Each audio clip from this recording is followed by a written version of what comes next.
क्या सहिष्णुता बढ़ने से दास भाव और पुष्ट होता है? हाँ, पुष्ट होता है, उसी से पुष्ट हो।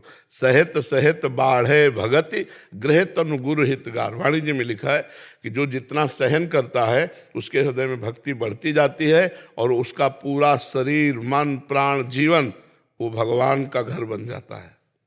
गुरु भगवान ही है कि अब मेरा जीवन, मेरे प्राण, मेरा सब कुछ मेरे गुरुदेव का है, मेरे प्रभु का है। अब वो चाहे इसको सम्मान दे या अपमान दे, निंदा करवावें या स्तुति करावें, सुखमय रखें या दुखमय रखें, मेरा तो है नहीं, मैंने तो समर्पित कर दिया। बहुत ऊंची ऐसे भक्त के पीछे भागवत में निरपेक्षम मुनिम शांतम निर्वैरम समदर्शनम अनुब्रजाम्यहम नित्यम पूये त्यंग भी। भगवान स्वयं कह रहे जो निरपेक्ष है, किसी की अपेक्षा नहीं रखते कि आप हमें प्यार करो कि ना करो, आप हमें कोई अपेक्षा नहीं। निरपेक्षम, किसी से कोई अपेक्षा नहीं। जब अपेक्षा नहीं तो परेशानी नहीं। अपेक्षा दुख देती है और निरपेक्षता महासुख में है। तो पहला शब्द है निरपेक्षम। जितना संसार परेशान है अपेक्षा में परेशान है। पत्नी से अपेक्षा ऐसी, पुत्र से अपेक्षा ऐसी, परिवार से अपेक्षा, नौकरों से अपेक्षा, समाज से अपेक्षा। वो समाज की अपेक्षा कहे तो नहीं बनता, वो समाज से अपेक्षा चाहता है तो उसको परेशानी ही परेशानी मिलती है। अपेक्षा मतलब परेशानी और निरपेक्षता मतलब आनंद। आप हमारे साथ क्या व्यवहार करते हो मुझे कोई मतलब नहीं, लेकिन मैंने अपेक्षा ही नहीं की आपसे। निरपेक्षम और मुनिम, मुनिम माने हर समय मननशील, हर समय नाम जप कर रहा है। कोई व्यवहार कर रहा है तो मनन कर रहा है। इसने गाली दी तो क्यों, आखिरकार भगवान इसके अंदर है, ये हमें गाली क्यों देता, मैंने इसको तो कोई परेशान नहीं दिया। जब ये हमें गाली दे रहा है इसका मतलब भगवान गाली सुनाना चाहते हैं तो मुझे सुनना चाहिए। मननशील है ना, वो तुरंत मनन शुरू कर दिया और विवेक के द्वारा उसने काट दिया। संसारी आदमी द्वेष, अब वो झगड़ा हो गया, अब वो अशांति हो।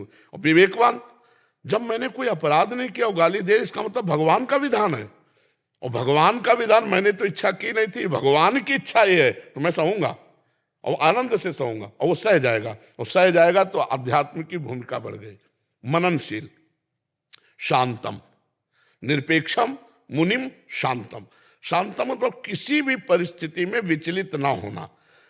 उसको लोग पागल समझने लगेंगे, उसे लोग पागल समझने लगते हैं, कमजोर समझने लगते हैं, काम नहीं करता, नहीं, इतने में तो उलझन हो जाती। पर वो शांत महापुरुष बनने जा रहा है। निरपेक्षम मुनिम शांतम। अगला है निर्वैरम। जैसे ये तुम्हें गाली दिए और कल मिले तो आप राधेश्याम, यार आदमी क्या है, कल तो हमने गाली दिया था फिर भी आज हमको नमन कर रहा है। निरपेक्षम मुनिम शांतम निर्वैरम। जो तुमसे नहीं बोलता, जो तुमसे वैर करता है, जो तुम्हारा अमंगल करता है, उससे भी ऐसे।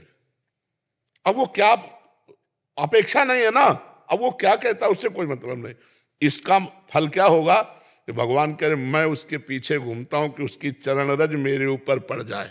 भगवान निरपेक्षम मुनिम शांतम निर्वैरम समदर्शनम अनुब्रजाम्यहम नित्यम पूये त्यंग भी। शांत। और ऐसे पुरुष का अगर कोई अपमान कर दे तो देर नहीं लगेगा, उसको दंड मिल जाएगा। भागवतिक दंड देर नहीं लगे।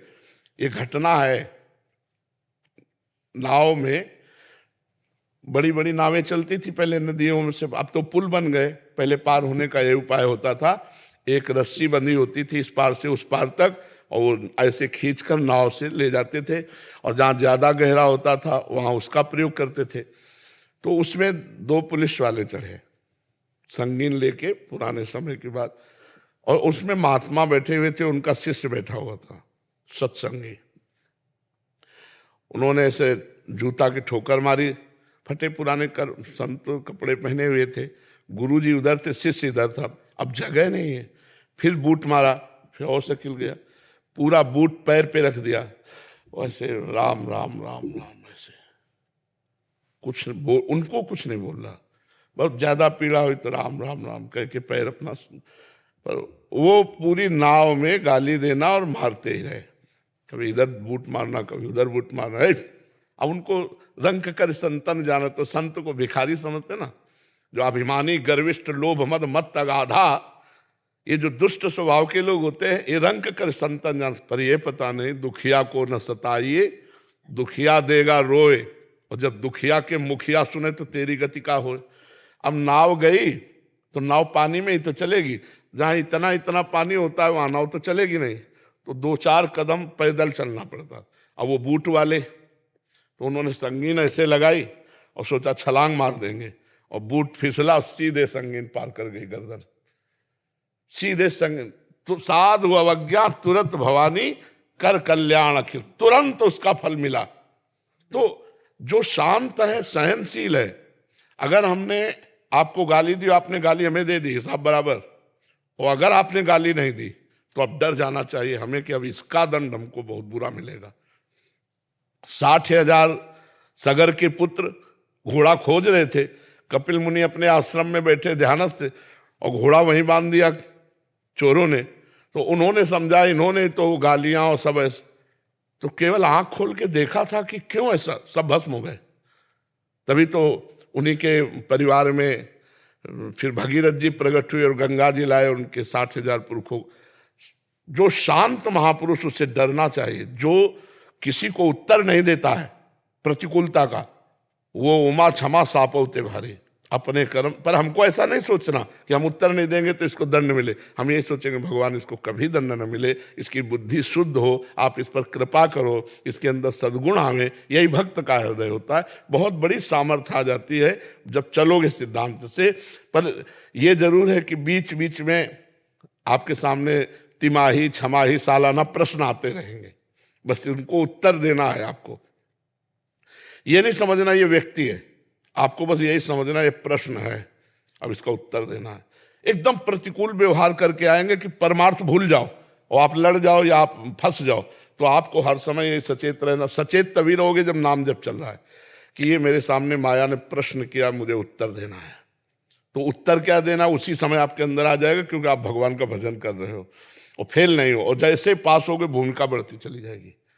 ये अंदर की भूमिका है, गंभीरता आ जाना, शांत हो जाना, निरंतर भजन में रहना, भगवान की झांकी झलकने लगना, ये सब भूमिकाएं हैं। और आगे फिर तो परमात्मा स्वरूप की प्राप्ति ही है। तो धैर्यपूर्वक चलते रहो। जी जी गुरु जी, ये जो दासत्व भाव आया, ये श्री जी की कृपा से आया। सर गुरु जी, जो मेरे अंदर एक भाव था कि क्या दासत्व भाव बढ़ाने से, पूर्ण समर्पण करने से भी सहन शक्ति बढ़ सकती है? क्योंकि सहन शक्ति जो मूल आधार है, अगर दासत्व भाव बढ़े तो भी सहन शक्ति बढ़ सकती है। जैसे एक सिक्के के दोनों पूरक हैं। मुझे ये भाव आता है कि क्या हम अगर दासत्व भाव जैसे अभी जो हमने बताया उसको शायद आप समझ नहीं पाए।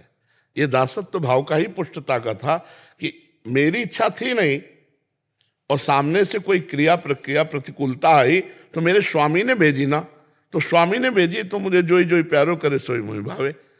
सहनशीलता से दासता और दासता से सहनशीलता, दोनों एक, जैसे आपने कहा ना एक सिक्के के पूरक है। तो हम तभी तो सह पाएंगे जब हम ये मानेंगे मेरे भगवान का विधान नहीं, सह कैसे पाएंगे? फिर तो हम प्रतिकूलता समझ लेंगे, और प्रतिकूलता समझ लिया तो फिर हमको असहनीयता हो जाएगी, असहनशीलता आ ही जाएगी प्रतिकूलता समझ। और जब हम भगवान का विधान समझेंगे तो प्रतिकूलता नहीं आएगी। और भगवान का विधान तभी हम मान सकते हैं जब उनके दासत्व के भाव में रहेंगे।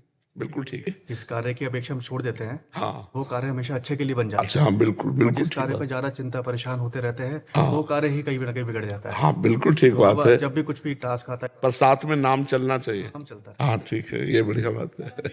राधा रानी से अपेक्षा कर सकते हैं किस बात की?